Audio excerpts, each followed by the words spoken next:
जय श्री कृष्णा। आप सभी को चातुर्मास के तृतीय दिवस की ढेरों शुभकामनाएं। प्रिय भक्तों, आज चातुर्मास का तीसरा दिन है और तीसरे दिन पर हम सुनेंगे तीसरे दिन का महात्म्य, तीसरा अध्याय और साथ सुनेंगे चातुर्मास व्रत कथा। चातुर्मास व्रत कथा जिसे प्रतिदिन आपको सुनना है। जो व्रत धारण कर चुके हैं, जिन्होंने नहीं किया है वो भी सुने तो कल्याणकारी है। और चातुर्मास महात्म्य कथा हम आपको प्रतिदिन एक अध्याय सुनाते हैं। ये जो महात्म्य है पुराणों में वर्णित है और आज से जो आरंभ होने जा रहा है वर्णन, वो है भगवान वासुदेव। भगवान वासुदेव की महिमा का वर्णन आज से इस महात्म्य में आरंभ होने जा रहा है। कल हमने सुना कि किस प्रकार से एकादशी को शयन कराना चाहिए और शयन के बाद क्या क्या त्यौहार हैं जो आते हैं, कौन कौन सी तिथियों पर क्या क्या करना चाहिए। बीच बीच में अन्य तिथियों का वर्णन भी आएगा। झूले का जो उत्सव मनाया जाता है अगस्त में, उसका भी वर्णन आएगा। अभी आज भगवान वासुदेव का महात्म्य आरंभ होगा, भगवान वासुदेव की महिमा का वर्णन आरंभ होगा। आइए आज का अध्याय आरंभ करते हैं। आपसे निवेदन है कि भगवान की महात्म्य का यह वीडियो है तो कृपया वीडियो को एक बार लाइक अवश्य कर दीजिएगा। मेरे प्रभु जगदीश्वर का आशीर्वाद प्राप्त करने के लिए कमेंट बॉक्स में अवश्य लिखिएगा जय श्री हरि या ओम नमो भगवते वासुदेवाय। जितना लिखेंगे उतना पाएंगे। प्रभु का नाम है, लिखते जाइए। मेरे प्रभु आप पर सदा कृपा करेंगे। बड़े कृपालु हैं। अभी योग निद्रा में हैं और इस समय मनुष्य का एक ही दायित्व बनता है कि भगवान की जितनी हो सके भक्ति कीजिए।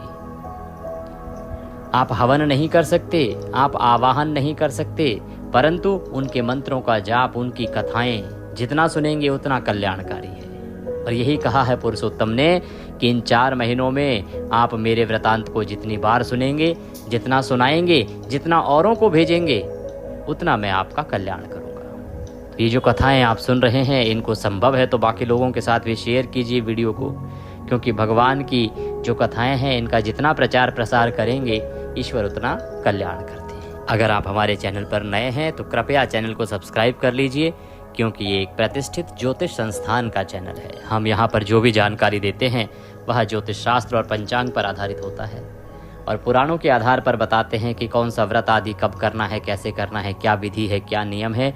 और जो महात्म्य कथाएं पुराणों में लिखी होती हैं वह आपको सुनाते हैं। तो यदि आप सभी व्रत और त्योहारों की सही शास्त्रीय जानकारी प्राप्त करते रहना चाहते हैं और सही महात्म्य सुनना चाहते हैं तो चैनल के साथ आज ही जुड़ जाइए, चैनल को सब्सक्राइब कीजिए। और जब आप सब्सक्राइब करेंगे तो वहाँ एक घंटी का निशान बना हुआ आएगा, उसको अवश्य दबाइएगा, तभी आपको हमारे वीडियो मिलेंगे, अन्यथा आपसे जानकारी छूट जाएगी। तो चैनल को सब्सक्राइब करें और बेल आइकन को प्रेस करें। आइए आरंभ करते हैं आज का अध्याय। माँ सरस्वती का ध्यान करते हैं, गुरु के चरणों में वंदन करते हैं। ओम गुरुर्ब्रह्मा गुरुर्विष्णु गुरुर्देव महेश्वरः, गुरुर्साक्षात् परब्रह्म तस्मै श्री गुरुवे नमः। बोले गुरुदेव महाराज की जय। या देवी सर्वभूतेषु माँ सरस्वती रूपेण संस्थिता, नमस्तस्यै नमस्तस्यै नमस्तस्यै नमो नमः। बोले सरस्वती माता की जय। जिह्वा पर सदा माँ विराजमान रहें और कंठ में सदा माँ का आशीर्वाद बना रहे। सभी गुरुजनों को प्रणाम करते हैं। जो संगत हमें सुन रही है, संगत को प्रणाम करते हैं और आज का अध्याय आरंभ करते हैं। आप सुन रहे हैं चातुर्मास महात्म्य। आज तीसरा दिन है। तीसरे दिन में हम सुनने जा रहे हैं तृतीय अध्याय। भगवान वासुदेव भगवान श्री कृष्ण को बारंबार नमन करते हैं। उनके चरणों में मस्तक को झुकाते हुए उनका महिमा गान आरंभ करते हैं। शौनक आदि ऋषि कहने लगे, हे सौती, जीवों के सुख के लिए अनुकूल साधन जैसे धर्म, विभिन्न जातियों और जीवन की अवस्थाओं से संबंधित कर्तव्य, ज्ञान, सांसारिक इच्छाओं से विमुखता, योग और अन्य आपने हमसे विभिन्न तरीके कहे हैं। इनका वर्णन नाना प्रकार की कथाओं, परंपराओं, विवरणों द्वारा बड़ी ही स्पष्टता से किया है। हे महाबुद्धिमान, हमने उन सब का आदर पूर्वक और ध्यान पूर्वक श्रवण किया है, किंतु ये सभी मनुष्यों के लिए करना कठिन है। शौनक आदि जो ऋषि हैं सभी बैठे हैं और सावर्णी एक बहुत बड़े ऋषि हुए हैं। उन्होंने भगवान शंकर की तपस्या करके अमरता का वरदान प्राप्त किया था, जिनके बारे में आगे वृतांत आएगा।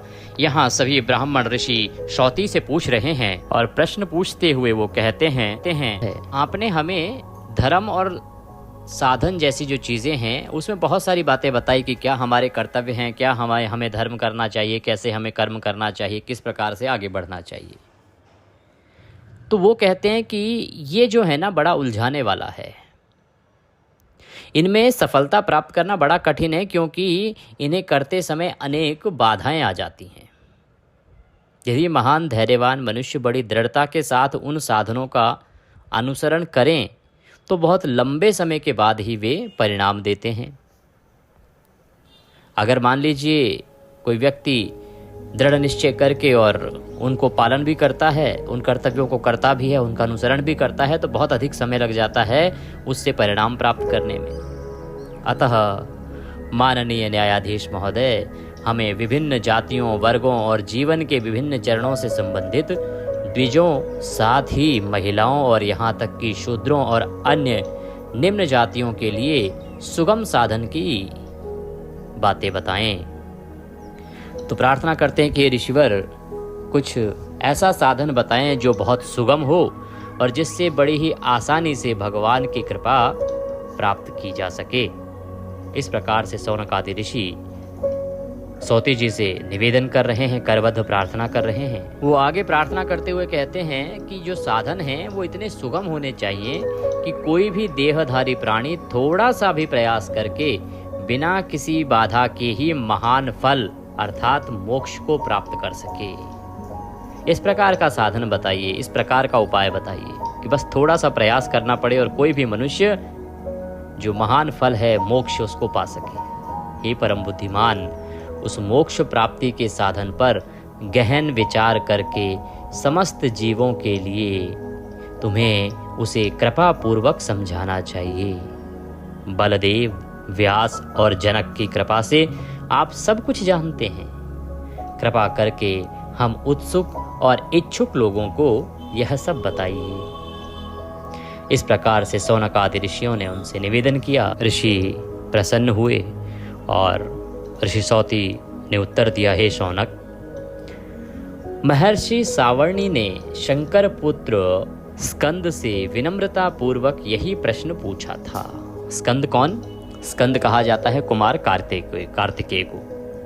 तो कह रहे हैं कि एक समय शंकर भगवान के जो पुत्र हैं उनसे भी महर्षि सावर्णी ने यही प्रश्न एक समय पूछा था। ऋषि सावर्णी ने पूछा, हे गुह, आपने अनेक बार जो अनेक प्रकार के धर्म, सांख्य, ज्ञान और योग आदि साधन बताए हैं वे मैंने सुने हैं। मैं निश्चित रूप से मानता हूँ कि मेरे जैसे लोगों के लिए इनका अनुसरण करना कठिन है। यहाँ तक कि जो लोग महान और योग्य हैं उनके लिए भी इनका अनुसरण करना बहुत मुश्किल है और लंबे समय के बाद परिणाम मिलते हैं। अतः अब आपको मुझे वह उत्तम साधन बताना चाहिए जो विभिन्न वर्णों तथा अवस्थाओं के लोगों के लिए सुगम तथा जो उनके आध्यात्मिक कल्याण अर्थात मोक्ष की ओर ले जाता हो। तो ऋषि सौती कहते हैं कि जब ज्ञान की इच्छा रखने वाले श्रेष्ठ मुनि गुह ने उनसे पूछा, तब कार्तिकेय अर्थात स्कंद ने अपने हृदय में वासुदेव का ध्यान किया और बोले। क्या कहते हैं स्कंद कुमार? ये कहते हैं कि हे ब्राह्मण, अब मैं तुम्हें अपने पिता के मुख से जो सुना है वह सब जीवों के लिए सुगम मोक्ष प्राप्ति का साधन कहूँगा। सभी जातियों और जीवन स्तरों के व्यक्तियों के लिए जो अपने अपने इच्छित उद्देश्यों की पूर्ति के लिए उत्सुक रहते हैं, इस संसार में देवताओं की संतुष्टि के समान कोई अन्य साधन नहीं है। यदि देवताओं के निमित्त थोड़ा सा भी पुण्य कर्म या सेवा की जाए तो उसका महान फल, कर्म का फल संभवतः मोक्ष ही होता है और बिना किसी कठिनाई या बाधा के मनुष्यों को वह प्राप्त हो जाता है।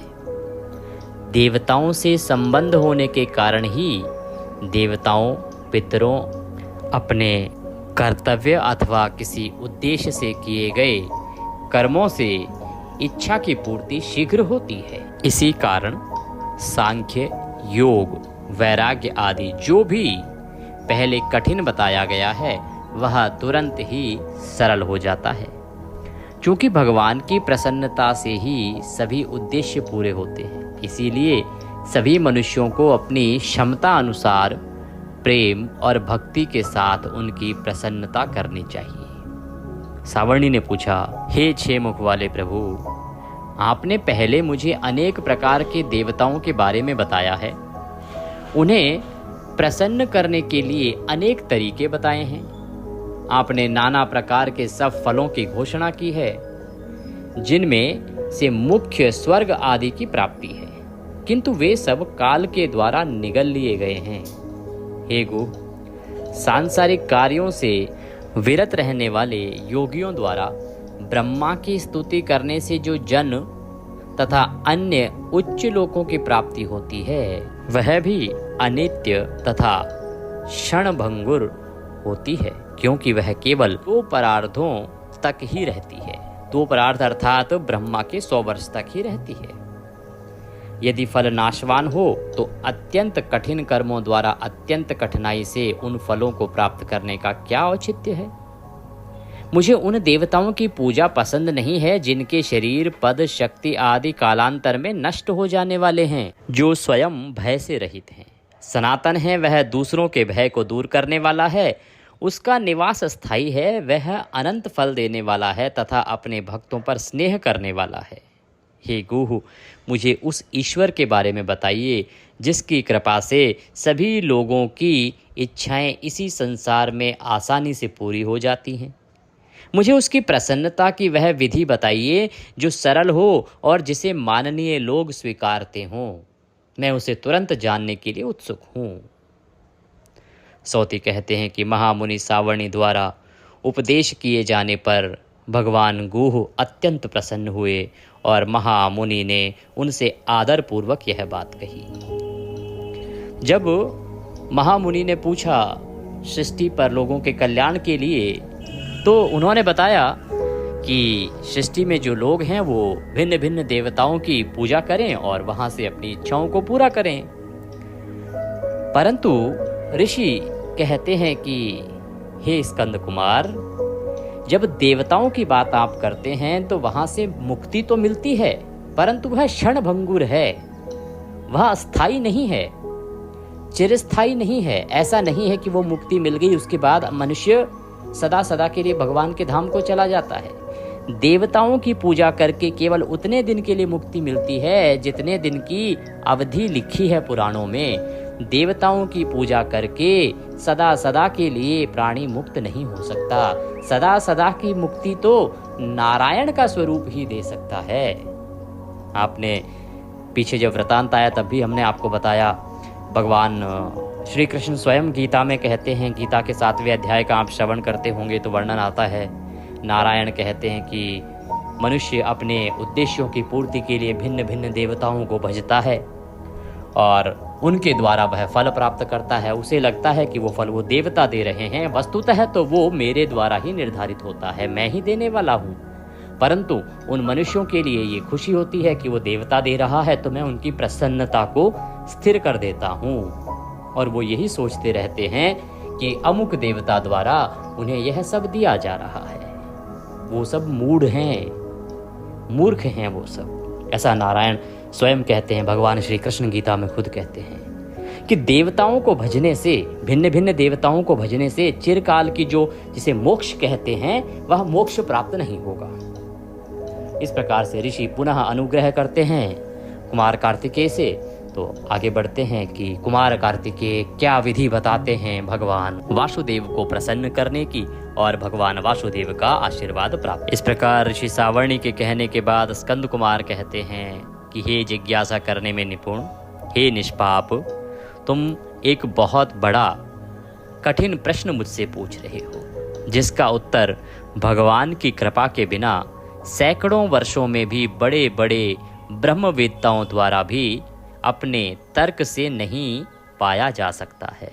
वो कहते हैं कि ऋषिवर, आपने जो प्रश्न किया है, ये तो बड़े बड़े ब्रह्मवेत्ता जो हैं वो भी अपने तर्क से इसका उत्तर नहीं दे सकते। वासुदेव की कृपा से जो कुछ मुझे ज्ञात हुआ है वह मैं आपको बताऊंगा। हे धर्मात्मा, धर्मनिष्ठ पुरुष को कोई भी बात नहीं बताई जानी चाहिए। जब महाभारत का युद्ध समाप्त हो गया तब राजा युधिष्ठिर के पास कोई शत्रु नहीं था, इसलिए उन्होंने धर्म के ज्ञाताओं में श्रेष्ठ भीष्म से यही प्रश्न पूछा। वे भीष्म बाणों की सैया पर लेटे हुए थे। उन्होंने ध्यान के माध्यम से अच्युत कृष्ण के साथ अखंड आध्यात्मिक एकता प्राप्त कर ली थी। वे वेदों और आगमों में निपुण थे। तो स्कंद कुमार कहते हैं कि जब महाभारत का युद्ध समाप्त हुआ तो धर्मराज युधिष्ठिर उस समय भीष्म पितामह के पास गए और उन्होंने उनसे यही प्रश्न किया, क्योंकि भीष्म पितामह जो हैं वो वेदों के आगमों के ज्ञाता थे, महान थे, उन्हें सभी चीज़ का ज्ञान था और उन्होंने भगवान श्री कृष्ण के साथ आध्यात्म के साथ एक अखंड आध्यात्मिक एकता प्राप्त कर ली थी। युधिष्ठिर पहुँचे भीष्म पितामह के पास और उन्होंने कहा, हे पितामह, यदि कोई व्यक्ति जीवन के 4 उद्देश्यों अर्थात धर्म, अर्थ, सुख और मोक्ष की प्राप्ति की इच्छा रखता हो तो उसे चारों वर्णों ब्राह्मण, क्षत्रिय, वैश्य और शूद्र में से किस देवता की पूजा करनी चाहिए तथा जीवन की चारों अवस्थाओं अर्थात ब्रह्मचर्य, गृहस्थ, वानप्रस्थ और संन्यास में से किस देवता की पूजा करनी चाहिए। युधिष्ठिर ने पूछा कि किस व्यक्ति को किस अवस्था में किस देवता का पूजन करना चाहिए, कौन सी सिद्धि बिना किसी बाधा के प्राप्त हो सकती है, वह थोड़े समय में कैसे प्राप्त की जा सकती है, अल्प पुण्य वाला व्यक्ति कैसे महान पद प्राप्त कर सकता है जिसका पुण्य बहुत थोड़ा सा हो। हे पितामह, आप तो सर्वज्ञ हैं, कृपया मेरी यह शंका दूर करें। इस प्रकार से धर्मराज युधिष्ठिर ने भीष्म पितामह से निवेदन किया। स्कंद कुमार कहते हैं कि हे मुनि, धर्मात्मा युधिष्ठिर के इस प्रकार पूछने पर शांतनु पुत्र भीष्म भगवान कृष्ण के मुख कमल की ओर देखकर मंद मंद मुस्कुराए। जब कृष्ण ने अपनी आँखों के इशारे से बोलने का निर्देश दिया तो उन्होंने नर और नारायण द्वारा घोषित वासुदेव की महानता का वर्णन किया, जैसा कि उन्होंने अपने पिता से सुना था। यह सुनकर नारद जी पुनः कुरुक्षेत्र गए। मैं कैलाश वापस आया और पिताजी को यह बात बताई जिन्होंने मुझे यह बात बताई थी। ये कुमार कार्तिकेय बोल रहे हैं। वो कहते हैं कि हे निष्कपट, जो व्यक्ति भक्ति पूर्वक इस विषय में पूछेगा मैं उसे पूर्ण रूप से बताऊंगा। हे श्रेष्ठ मुनि, यह बात एक महान सभा में निश्चित की गई है तथा इसमें कोई संदेह नहीं है।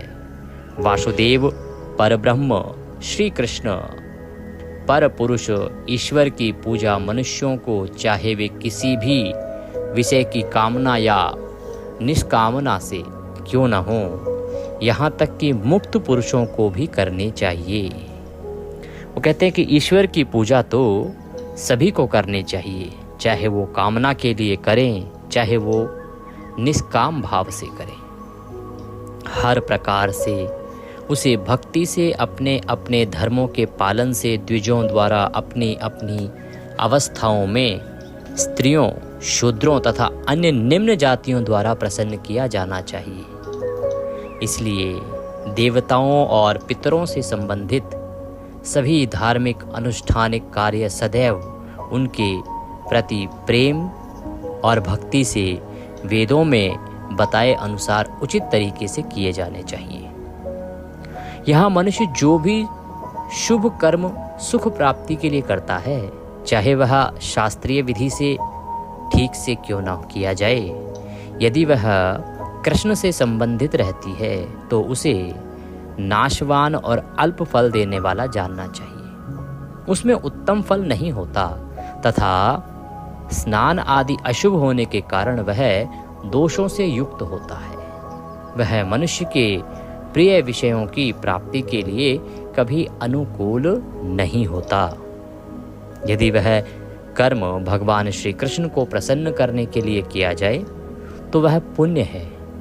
यदि वह उनसे संबंधित है तो उससे सब कुछ बंधनों से मुक्त हो जाता है। वह अपनी इच्छा से भी अधिक अविनाशी फल देता है। अशुद्ध स्थान आदि के संपर्क से वह गुण दोष से ग्रसित होता है। हे ब्राह्मण मुनि, चक्रधारी भगवान की शक्ति से उस कार्य को किसी भी दिशा में कोई बाधा बाधित नहीं कर सकती। इससे इच्छित उद्देश्य की प्राप्ति में सफलता मिलती है। हे ब्राह्मण, यदि मनुष्य का अपना पुण्य भी अल्प हो तो भी परमात्मा के प्रत्यक्ष संपर्क से वह पुण्य अत्यंत प्रबल हो जाता है। जैसे अग्नि जो मात्र एक चिंगारी है, सूखी लकड़ियों के संपर्क में अविरल दावानल बन जाती है, वैसे ही हरि के संपर्क से यह अग्नि भी प्रचंड हो जाती है। कहते हैं कि यदि बहुत थोड़ा कर्म करने वाला, थोड़ा धर्म करने वाला भी हरि के संपर्क में आ जाता है तो वह भी अपरंपार हो जाता है। अतः जो व्यक्ति अपने उद्देश्यों की समुची सिद्धि चाहते हैं उन्हें वासुदेव की आराधना करनी चाहिए। वे सक्रिय सांसारिक जीवन के धर्म में स्थित हों या फिर गैर सांसारिक चिंतनशील भक्ति के धर्म में। यहाँ वे इस प्राचीन कथा को नारद और ऋषि नारायण के बीच संवाद के रूप में उद्धृत कर रहे हैं। भगवान वासुदेव जो ब्रह्मलोक में सदा निवास करते हैं, वे संसार के कल्याण के लिए ऋषि धर्म की पुत्री दक्ष के माध्यम से प्रकट हुए। हे श्रेष्ठ ब्राह्मण, कृतयुग के स्वयंभुव मनवंतर में पूर्व काल में वे नर और नारायण के युग्म रूप में प्रकट हुए थे। केवल मनुष्यों के कल्याण के लिए तपस्या करने हेतु नर और नारायण दोनों अपने पिता धर्म के आश्रय से निकलकर बद्री के आश्रम में आए। वहां दोनों जगत के स्वामी क्षीण शरीर वाले रस्सियों के समान नसों से युक्त अपने तेज से चमक रहे थे, इतना अधिक कि देवताओं के लिए भी उन्हें देखना कठिन हो गया था। जिस पर वे कृपा करते हैं वही उन्हें देखने का अधिकारी है, अन्यथा उनके स्थान पर रहने वाले भी उन्हें नहीं देख सकते। एक अवसर पर नारद योगी को जिनके दर्शन की इच्छा उन लोगों ने की थी, उनकी अंतरात्मा ने हृदय में ऐसा करने के लिए दृढ़ता पूर्वक प्रेरित किया। हे ब्राह्मण, वह महान मेरु पर्वत की चोटी से हवाई मार्ग से तुरंत ही बद्री आश्रम अर्थात बद्री का आश्रम नामक स्थान पर आ गया। वे तत्काल ही वहां आ पहुंचे और दूसरे से ही उन्हें जीवन के प्रथम चरण अर्थात ब्रह्मचर्य के धार्मिक कर्तव्यों में संलग्न देखा। उन भगवानों को धर्म कर्म करते देखकर उनके मन में बड़ी जिज्ञासा उत्पन्न हुई। अद्भुत, ये दोनों महान भगवान समस्त देहधारियों के आराध्य हैं। ये साक्षात परब्रह्म हैं। इनका दैनिक धार्मिक आचरण क्या होगा? ये समस्त प्राणियों के पिता हैं, सभी देवताओं के देवता हैं। ये महाबुद्धिमान लोग किस देवता या पितरों की पूजा करते होंगे? ऐसा मन में विचार करते हुए वह नारायण भक्त उनके पास आया, उन्हें प्रणाम किया और श्रद्धा पूर्वक हाथ जोड़कर खड़ा हो गया। जब देवताओं और पितरों के प्रति उनके कर्तव्य समाप्त हो गए तब उन्हें भगवान का दर्शन हुआ। हे निष्पाप, शास्त्रों के अनुसार उनकी पूजा की गई। उस अत्यंत अद्भुत विधि को देखकर पास बैठे हुए अत्यंत प्रसन्न नारद जी को बड़ा आश्चर्य हुआ।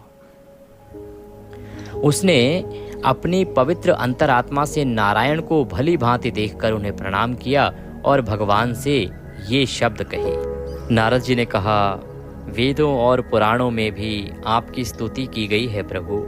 हे अच्युत, आप सनातन रचयिता और नियंत्रक हैं। आप ही रचयिता हैं और यह संपूर्ण जगत सदैव आपके भीतर है, अर्थात आप सर्वव्यापी हैं। हे प्रभु, चारों अवस्थाओं के लोग, सभी जाति के लोग प्रतिदिन अनेक रूपों में स्थित आपकी पूजा करते हैं।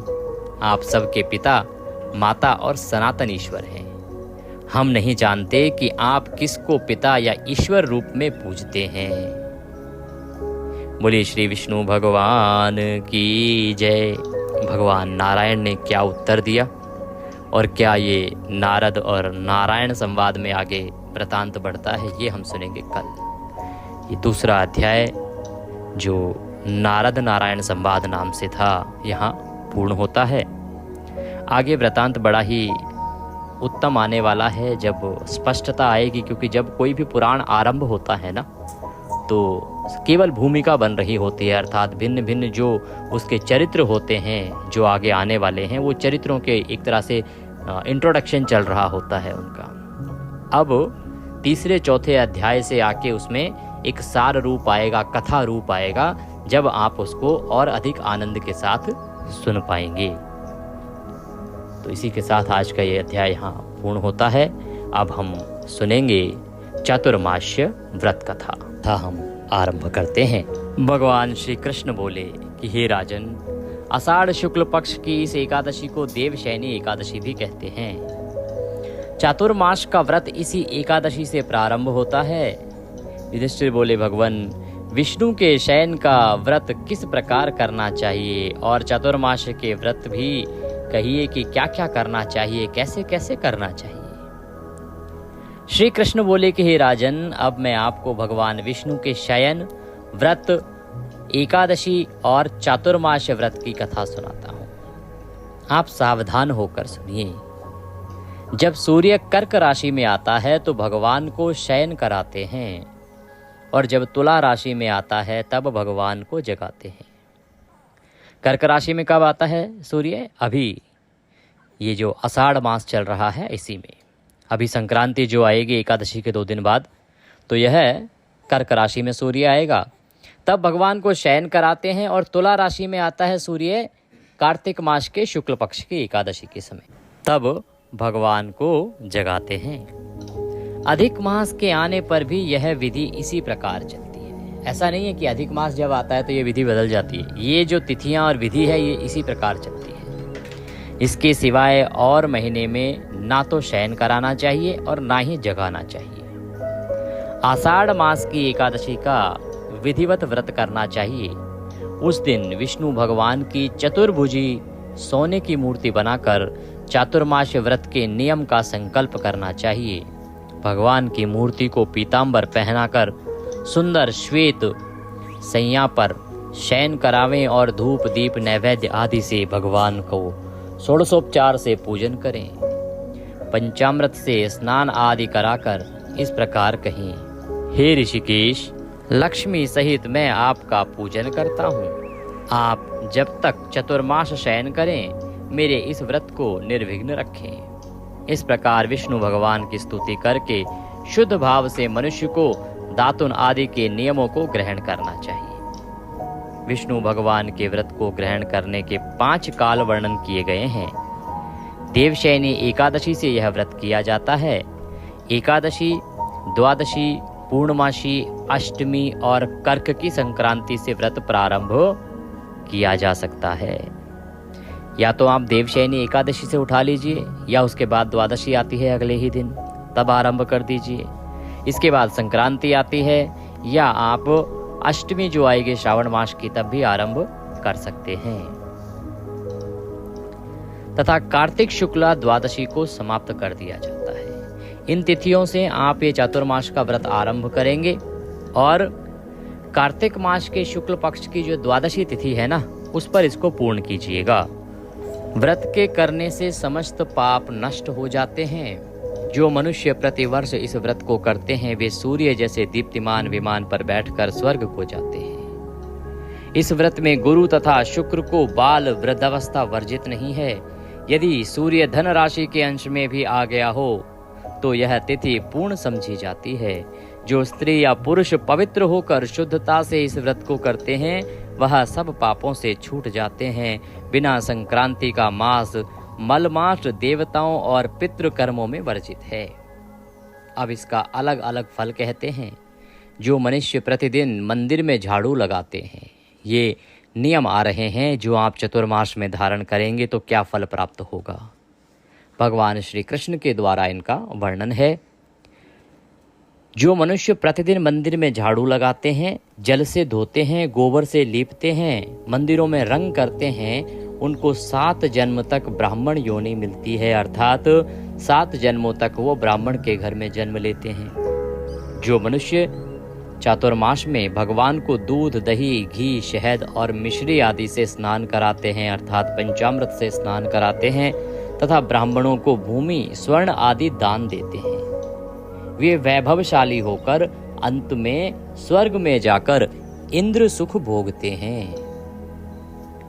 जो विष्णु भगवान की सोने की प्रतिमा बनाकर धूप, दीप, नैवेद्य और पुष्प आदि से भगवान का पूजन करते हैं वह इंद्रलोक में जाकर अक्षय सुख भोगते हैं। जो तुलसी से भगवान का पूजन करते हैं या स्वर्ण की तुलसी ब्राह्मणों को दान देते हैं वे सोने के विमान में बैठकर परम गति को प्राप्त होते हैं। जो मनुष्य भगवान को गूगल की धूप और दीप अर्पण करते हैं उनको अनेक प्रकार की संपत्ति मिलती है और वे जन्म जन्मांतर के लिए धनाढ्य हो जाते हैं। जो मनुष्य चातुर्मास में पीपल के वृक्ष तथा भगवान विष्णु की परिक्रमा करते हैं और पूजा करते हैं उनको विष्णु लोक की प्राप्ति होती है। जो संध्या समय देवताओं तथा ब्राह्मणों को दीपदान करते हैं तथा विष्णु भगवान का हवन करते हैं वे सुंदर विमान में बैठकर अप्सराओं से सेवित होते हैं।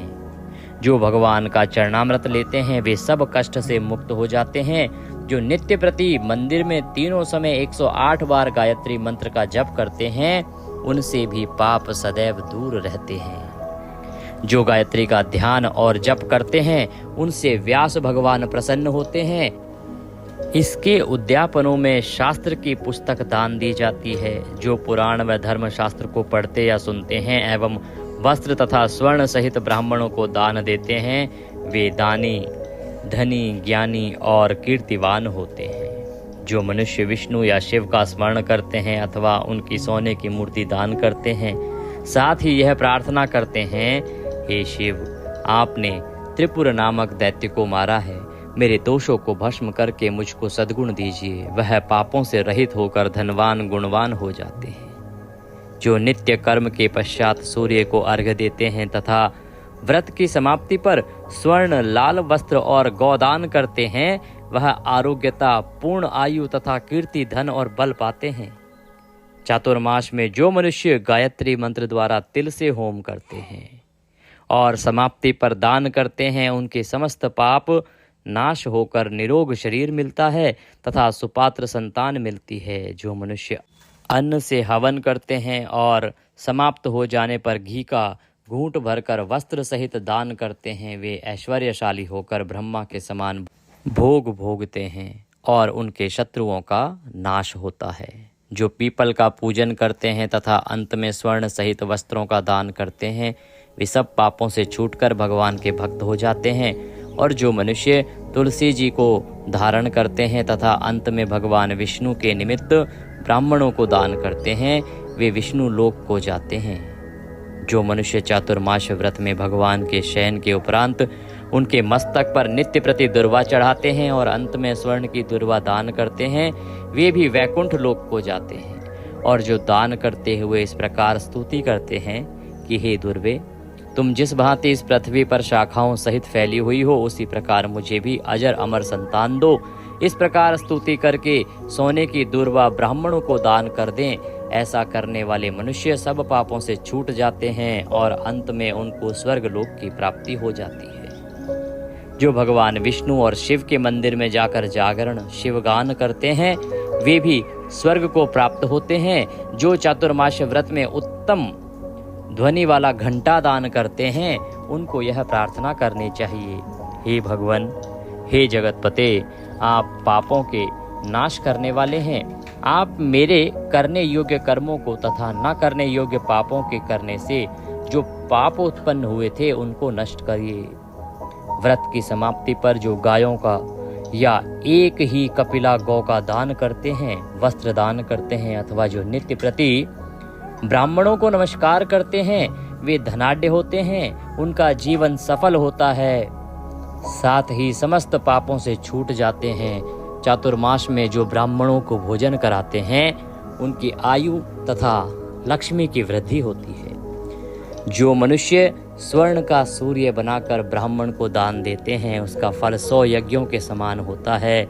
जो शिवजी के प्रसन्नार्थ चांदी या तांबे का दान करते हैं उनको श्रद्धा से पुत्र की प्राप्ति होती है। जो शहद युक्त चांदी का बर्तन अथवा तांबे के पात्र में गुड़ भरकर और शयन होने पर तिल, सोना और जूते का दान करते हैं वे शिवलोक को प्राप्त होते हैं। जो मनुष्य चातुर्मास में ब्राह्मणों को पूजा करते हैं, अन्न वस्त्र का दान देते हैं तथा समाप्ति पर संज्ञा दान देते हैं, वे अक्षय सुख को प्राप्त करते हैं और लक्ष्मीवान होते हैं। जो वर्षा ऋतु में गोपी चंदन दान करते हैं वे भोग और मोक्ष को प्राप्त होते हैं। जो सूर्य और गणेश जी का पूजन करते हैं वे उत्तम गति को प्राप्त होते हैं।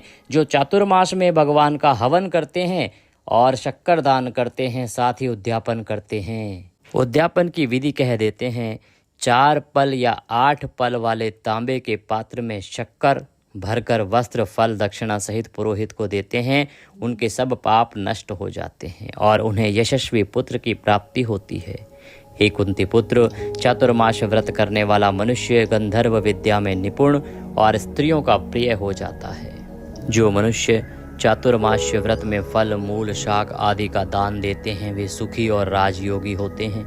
जो मनुष्य इस व्रत में प्रतिदिन सौंठ, मिर्च, पीपल, वस्त्र और दक्षिणा के सहित दान करते हैं वे अंत में सोने के सौंठ, मिर्च आदि दान करते हैं वे 100 वर्ष तक जीवित रहकर स्वर्ग में जाते हैं। जो बुद्धिमान ब्राह्मण को मोती का दान करते हैं वे कीर्ति को प्राप्त होते हैं। जो मनुष्य इस व्रत में तांबूल दान करते हैं अथवा जितेंद्रिय होकर पान खाना छोड़ देते हैं और अंत में लाल वस्त्र का दान देते हैं वे सौंदर्यशाली, निरोग, बुद्धिमान, भाग्यवान तथा सुंदर वाणी बोलने वाले बनते हैं।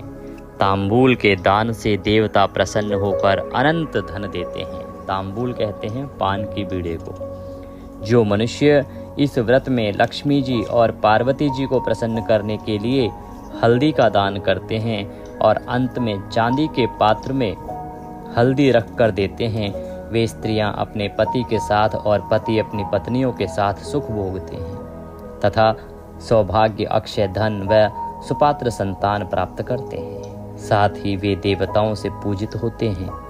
जो शिव और पार्वती जी की प्रसन्नार्थ ब्राह्मण, स्त्री तथा पुरुष का पूजन करते हैं, दक्षिणा, वस्त्र, स्वर्ण दान करते हैं और उद्यापन में शिव की स्वर्ण प्रतिमा बनाकर दान देते हैं, बैल का दान करते हैं तथा मीठा भोजन भूखों को कराते हैं, उन्हें संपत्ति और कीर्ति मिलती है। वे इस लोक में सुख भोग कर अंत में मोक्ष को प्राप्त होते हैं। जो मनुष्य फल का दान करते हैं और अंत में स्वर्ण देते हैं उनके सब मनोरथ सिद्ध होते हैं और सुपात्र संतान उत्पन्न होती है। फलदान से नंदनवन का फल प्राप्त होता है। जो मनुष्य इस व्रत में पुष्प का दान करते हैं उन्हें इस लोक में सुख और परलोक में गंधर्व पद मिलता है। जो भगवान की प्रसन्नता के लिए प्रतिदिन ब्राह्मणों को दही, दूध और अंत में भूमि या स्वर्ण दान करता है वह इस लोक में धन धान्य प्राप्त कर अंत में विष्णु लोक को जाता है। जो वस्त्र और आभूषणों सहित गौ और बछड़े का दान करते हैं वे ज्ञान प्राप्त करके ब्रह्मलोक को जाते हैं और पितरों के साथ अनेक सुखों को भोगते हैं।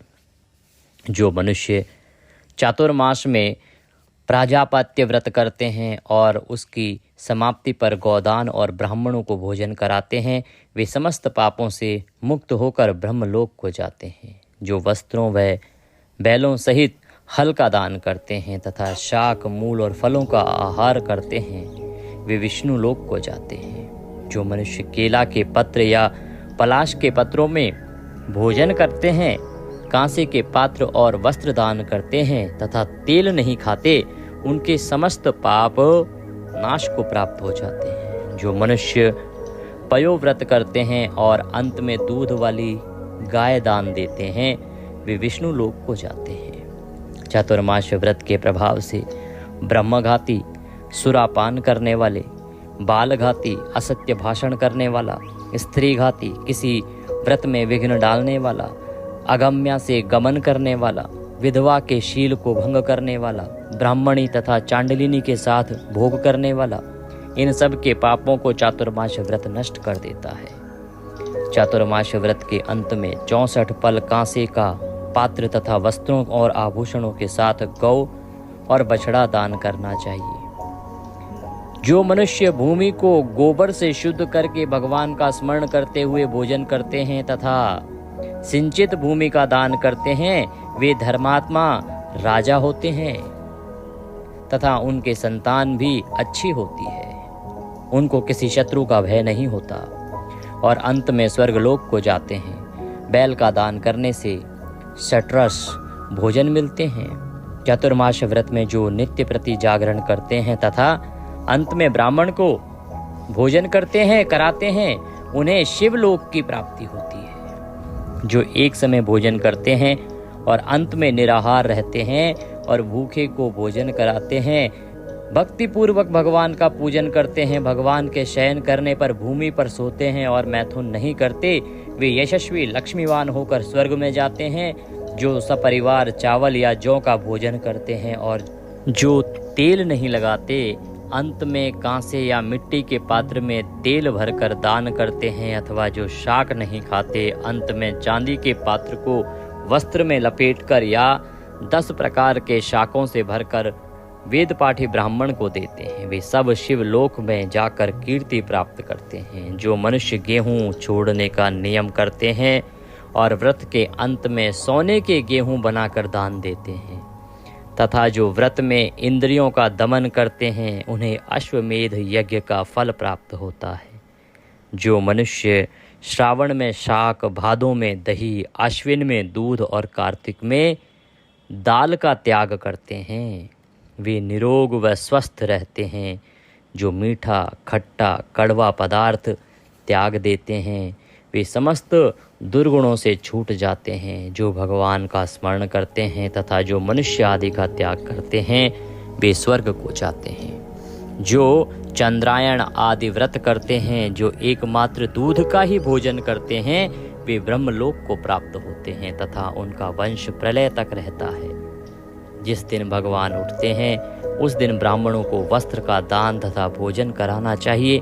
यह सब दान सुपात्र को देने चाहिए। कुपात्र को दान देने और लेने वाला दोनों ही नरकगामी होते हैं। इसी के साथ चातुर्मास व्रत कथा यहाँ पूर्ण होती है। बोलिए विष्णु भगवान की जय। आज हम यहीं विश्राम देंगे। कल हम पुनः आपके सामने लेके आएंगे चातुर्मास महात्म्य का तीसरे दिन का अध्याय और चातुर्मास व्रत कथा। तो देखते रहिए देवभूमि ज्योतिष संस्थान का प्रतिष्ठित YouTube चैनल देवभूमि धार्मिक चैनल पर नए हैं तो सब्सक्राइब करते जाइएगा। वीडियो को लाइक करना ना भूलिएगा। प्रभु कृपा प्राप्त करने के लिए कमेंट बॉक्स में अवश्य लिखिएगा जय श्री हरि या ओम नमो भगवते वासुदेवाय। जितना लिखेंगे उतना पाएंगे। प्रभु कल्याण करेंगे। हरे कृष्ण।